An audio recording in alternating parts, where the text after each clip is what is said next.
Aku adalah putri dari seorang raja yang baik dan arif, yang berasal dari negara di kawasan Simalungun. Aku adalah seorang putri yang cantik dan jelita hingga berita kecantikan itu diketahui seluruh pelosok negeri. Termasuk seorang raja muda yang memerintah di sebuah kerajaan yang terletak tidak jauh dari kerajaan ayahku.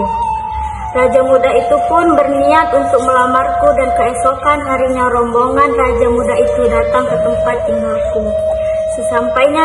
Sesampainya di sana segera menyampaikan minangan dari raja dan dengan sukacita diterima oleh ayahku.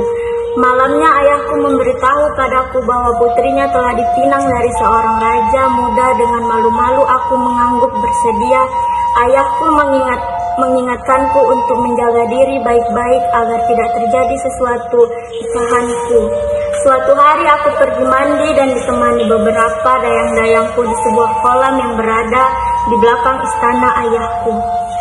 Setelah beberapa lama aku merendam diri, aku duduk di atas batu di tepi kolam sambil membayangkan betapa bahagianya pernikahanku nanti.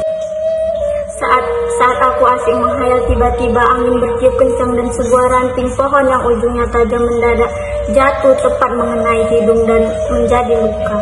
Aku pun panik dan membayangkan pernikahanku dengan seorang raja muda akan gagal dan hanya bisa menangis dan berdoa minta dihukum atas perbuatanku. Tidak lama kemudian petir menyambarku dan seketika kakiku mengeluarkan sisi. Dan sisi itu pun semakin merambat ke atas dan aku pun menjadi seorang putri, yaitu putri ular.